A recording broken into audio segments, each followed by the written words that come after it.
Annie, it's so great to connect today.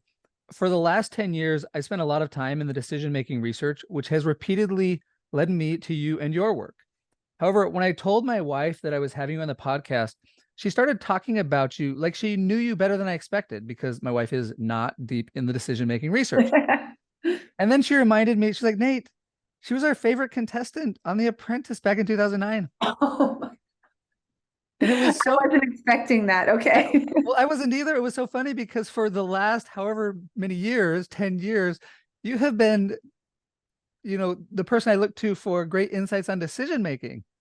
And I totally forgot that I had this mental connection with you as this contestant who just performed amazingly well and was so creative and insightful and talented. So anyway, it's great to chat with you again, or great to chat with you today.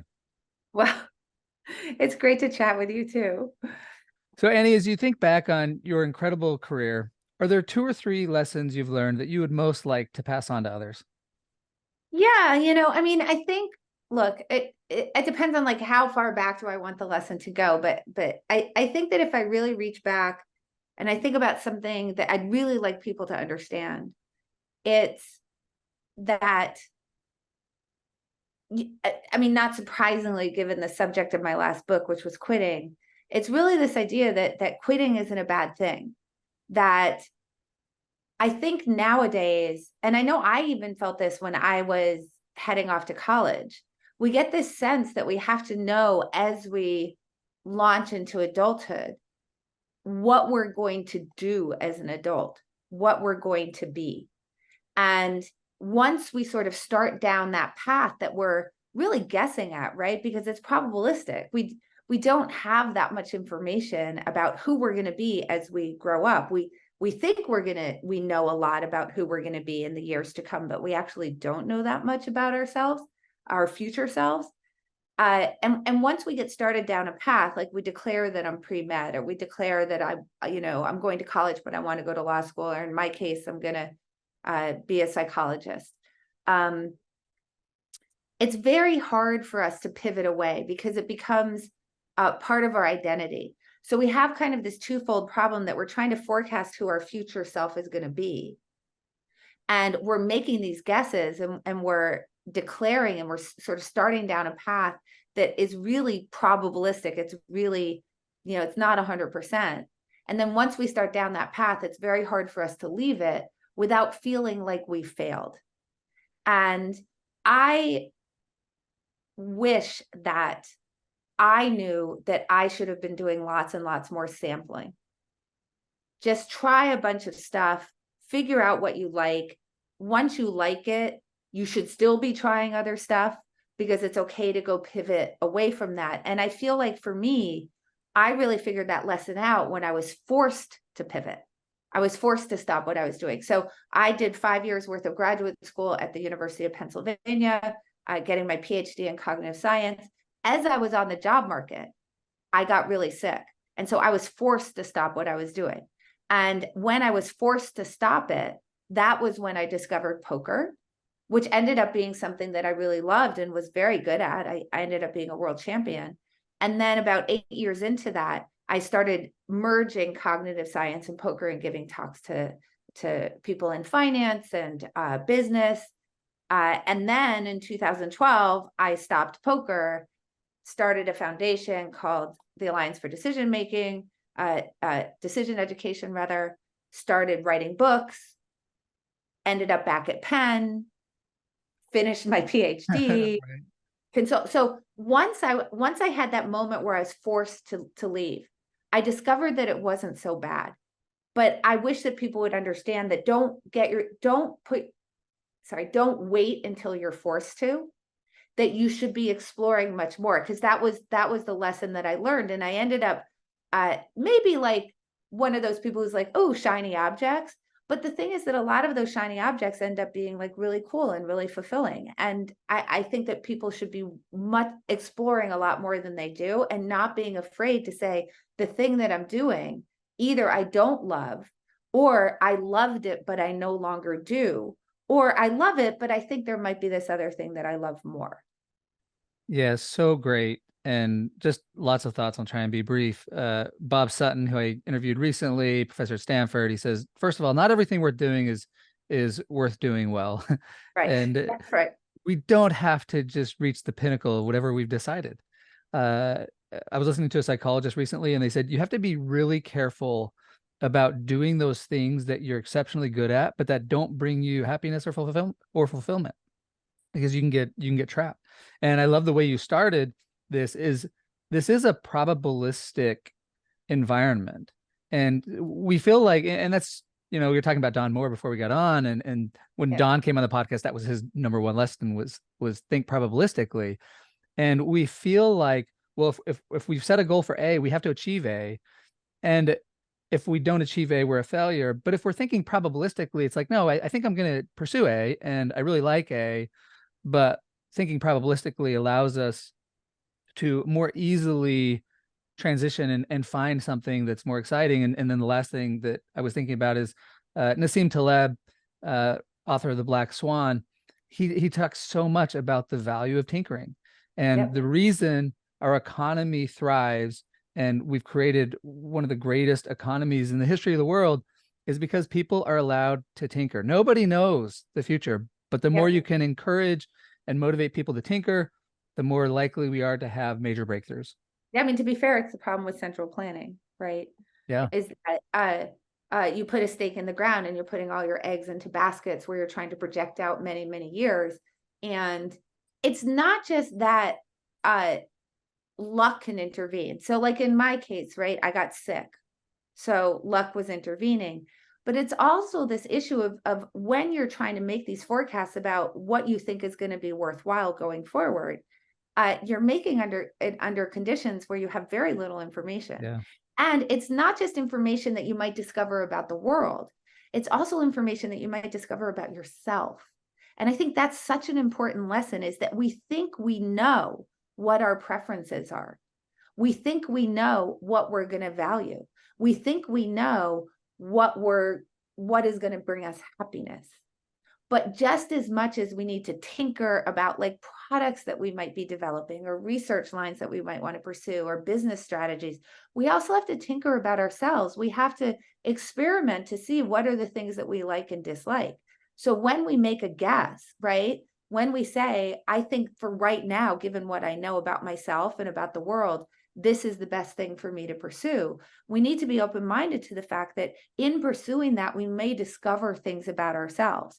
And one of the things we might discover is, this isn't actually the thing I want to do. Yeah. And that's totally okay. It doesn't mean you made a mistake because it was probabilistic in the first place. Yeah, such a great insight. And this hits home with me. I started law school at age 32.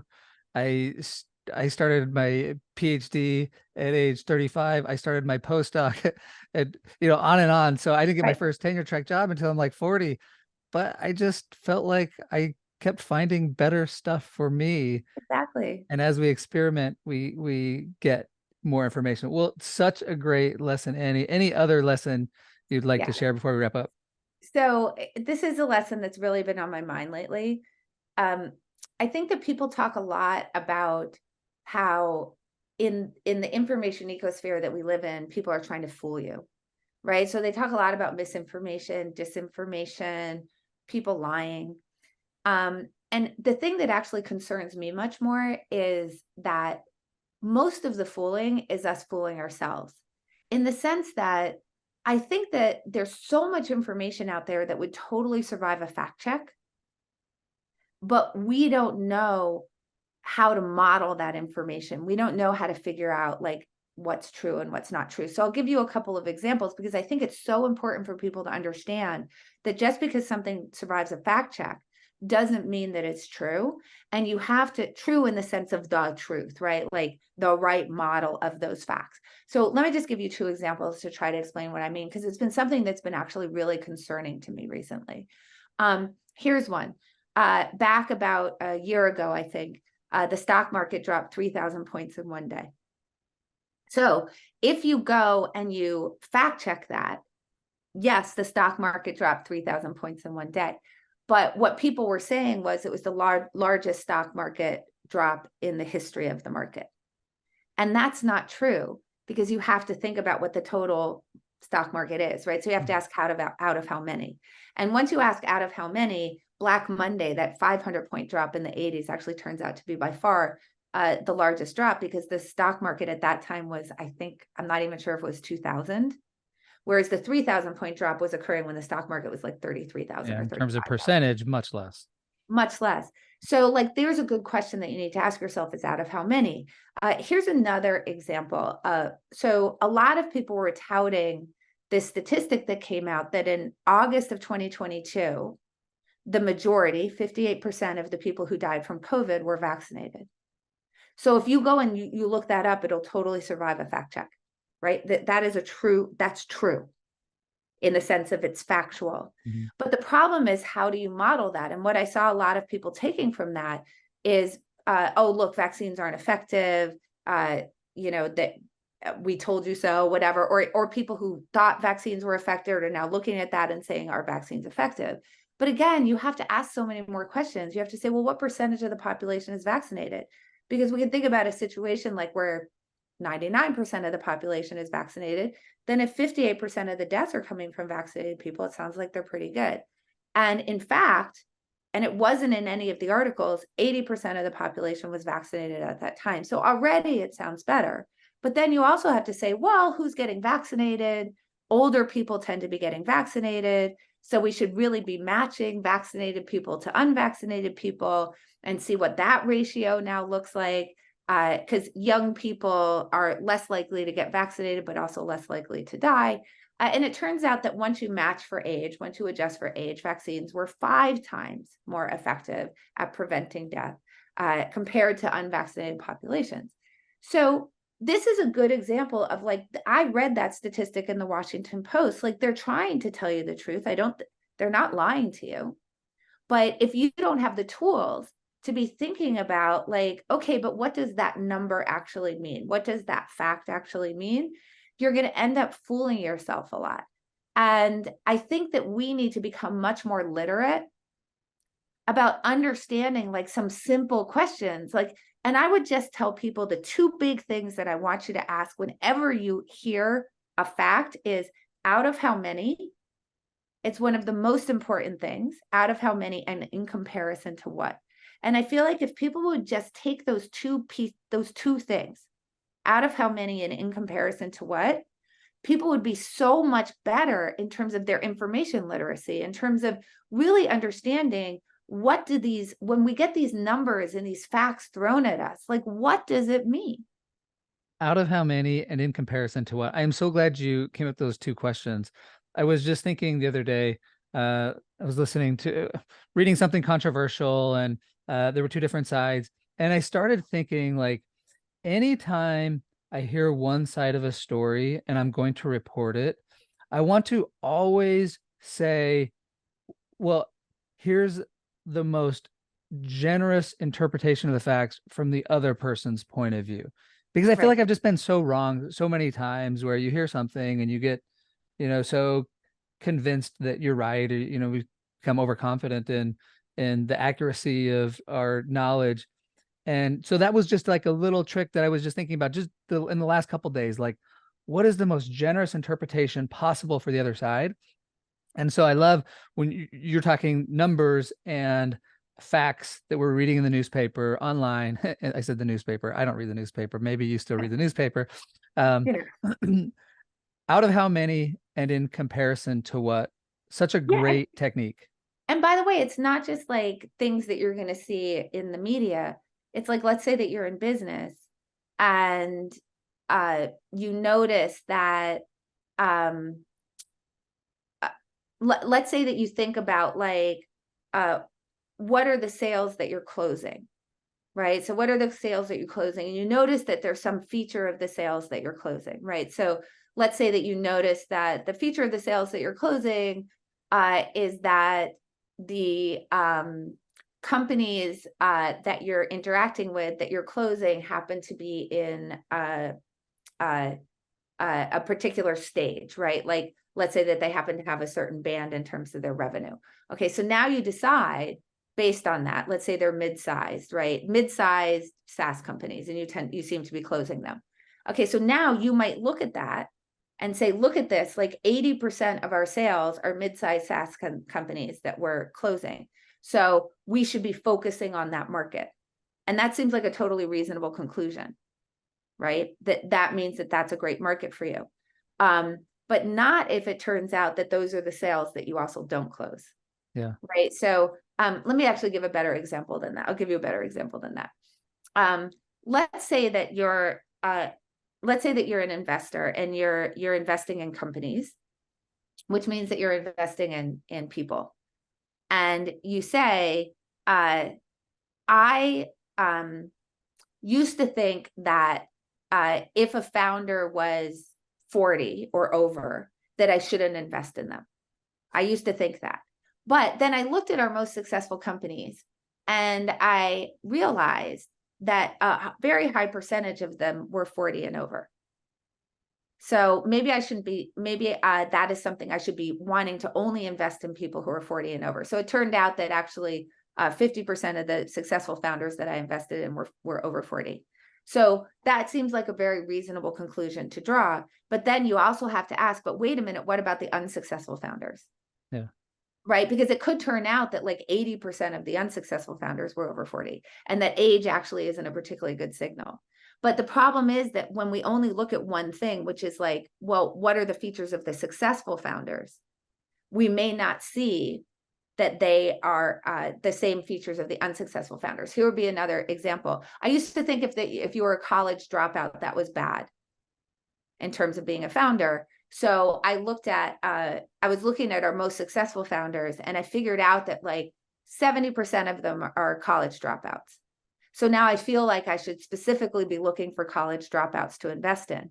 But the problem is that maybe 70% of unsuccessful founders are also college dropouts. And it just turns out that the people who are attracted to being founders are more likely to be college dropouts. And it's not that you should specifically be trying to invest in college dropouts, because 70% of the successful ones are college dropouts and 70% of the unsuccessful ones are college dropouts. And this is a problem that happens all the time when you're generating your own data. So this reminds me a little bit of like counterfactual thinking, disentangling correlation from causation, but it's a more specific case. And I wonder if there's like a specific name for this sort of problem that we have. But if there's not, maybe we could come up with one. But what I love is I have a name for it, which is the untreated group. It's basically applying the scientific method to the way that you think about the world. So this particular problem actually came up for me. So I think that like the college dropout example is the best one to use, by the way, just FYI. So this particular example came up, not about college dropouts, but there was a particular feature of founders that somebody had pegged on in terms of the successful founders. Okay, so in this case, you can think of successful as like the treated group, right? Mm-hmm. So you're trying to figure out in the treatment group, you know, it's sort of you're mapping it onto the idea of a treatment group and a control group, right?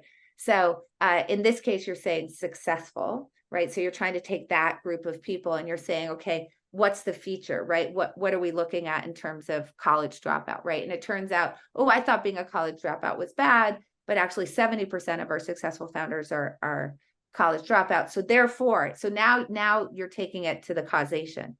Being a college dropout causes you to be more likely to be successful. So you're trying to draw that conclusion, which is a natural conclusion to draw. This is the problem. It's an exciting thing to discover. Yeah. Oh, there's a lot of our successful founders are college dropouts. This is so exciting. So now we're going to invest in college dropouts, because you're, again, as you just said, you're thinking about that causally. So what a scientist would do, the scientific method would be set to say, well, we'd like to sort of run an experiment. And, you know, ideally you would assign people to finish college or not, but we can't really do that. So we can do a natural experiment. So we can say, is there a natural control group? And the natural control group in this case would be unsuccessful founders. Yeah. So that's the extra step that you don't go unless you're sort of really thinking scientific method. So unsuccessful founders becomes basically the natural control group. You go look at that group and you say, what percentage of them are college dropouts? And if 5% of them are college dropouts, you'd go, this is amazing. We should be really looking at college dropouts. There must be some feature of them that makes them really successful. But if that 70% of them are college dropouts, the same percentage as are successful, you would say that's just a feature of founders, like people who are attracted to founding companies or college dropouts, and it's not actually causal or a signal for success. So we shouldn't actually be looking at it. You know, in academia, this specific problem that you're describing is one of the hardest to deal with, is the file drawer problem. We run all these studies that don't work out, right? And then they don't get published and we never know about them. And we're only learning about the things from the treatment condition where something worked. Right. And I love your approach of, how can I model this?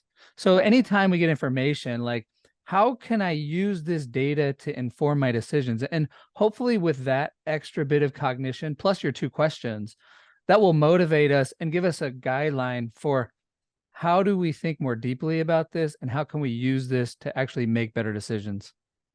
It's like, literally, if I could just get everybody on earth to say, out of how many and in comparison to what, I would be so happy, right? Because if you think about, like, in comparison to what and out of how many, that's the answer to the data problem of college dropouts and founders, right? Well, what percentage of successful founders, so that's out of how many, are college dropouts, but then in comparison to what, right? What do we want to compare that to? Well, we want to compare that to unsuccessful founders and ask the same thing. And then boom, that it's so much easier to understand what that means. And then you're not all of a sudden making a mistake that's causing you to change the way that you're forecasting. So here's the big news, right? Every decision that you make is a forecast. So if you go back to like what you said, Don Moore said immediately, think probabilistically. That's really what that means. Every decision you make is a forecast of which option should I choose? Which option has associated with it, in my opinion, the most gains, right? But that's probabilistic, okay? So the quality of that forecast that you're making, right? In the simplest sense, I should take route A to work or route B to work, right? That's a forecast of what's going to get you there the fastest. The quality of that forecast that you're making is only as good as the way that you've modeled the information that's being inputted into that forecast. So if you've modeled this piece of information that you've gotten, 70% of successful founders are college dropouts. If you model that in a way that that's causal, you think that that's causal, then as you're trying to decide who to invest in going forward, your forecast is just going to be messed up. Yeah.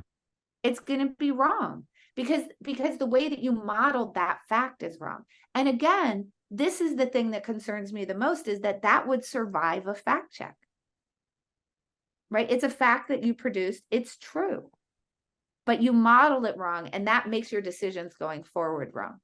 So that's the thing. And these things can be life and death. Like, should you get vaccinated? Should you get, what type of treatment should you choose if it turns out that you have cancer? Right. I mean, these are really, really big decisions, and not just things like, what should my business strategy be? Right. But if you're going to understand, for example, like, what are my treatment options for a particular disease that I have, you better understand out of how many in comparison to what. You better know those 2 questions, or you're not going to be able to navigate those decisions very well. So I was just listening to a podcast with Peter Attia. Actually, it's in Peter Attia's book. You may be familiar with Peter Attia. And he was talking about how all of the gains in life expectancy have basically been because of, what's the word I'm thinking of? Because of antibiotics. Because of antibiotics. Right. Yes, sorry. Antibiotics and no open sewers. Yes. So just like overall cleanliness and antibiotics. And so we think we've made a lot of gains in cancer, but if you ask the question, well, in comparison to what? Right. Or out of how many, then we realize, we've really not made hardly any progress on cancer. Now, of course, every time you save a single person from some new treatment, that matters a lot to that person. But when we're talking big picture, we really haven't done much. And so I think that's an example of people think like we made a lot of progress on cancer, but really, and heart disease, we haven't when you compare it to, uh, how much gains we've made in other areas. Right. Right. So in comparison to what, like, where are you getting the biggest gains? It's like another thing from Peter Attia is exercise, Yeah. right? Like when you compare smoking versus not smoking in life expectancy, it's nothing compared to exercise versus not exercise. Now, that doesn't mean that I'm telling people to go out and smoke. It just means that it's dwarfed. Yeah. What's the single most important thing that you could do to increase your life expectancy? Exercise. And it made me another, we're going to have a little bit of a tangent. We'll wrap up, but he asked the question, who's more likely to die in the next 10 years? The healthiest 75-year-old on planet Earth, or the 30-year-old who smokes a pack a day and has diabetes and Right. is completely sedentary, and the 70-year-old is more likely to die. And part of it is because, well, compared to what? Like, how Yeah. unhealthy is the 30-year-old? Well, compared to what? Right. Yeah, they're pretty unhealthy, but compared to the 75-year-old, age is the number one predictor, and age is the thing that really matters. So I just think when I went to law school, I just started to fall in love with logic. But it's just so hard to teach people formal logic, and it's hard to get people excited about it. And so I love what you've done here is you've created two simple questions. It might be a little harder to get people to, focus on the untreated group, um, or the file drawer problem, but to help to give people two simple questions that address that underlying issue is just fantastic. So I just want to thank you so much, Annie. This has been fun for me. Just a long time coming, and I'm so grateful that you would share such great insights with me and engage. And just I look forward to seeing what you work on next. Oh, well, thank you. I think I'm going to start another book in the fall, but it's probabilistic. It is probabilistic. Well, you've got certainly a reader here, so Well, look thank forward you to it. very much. This is really fun.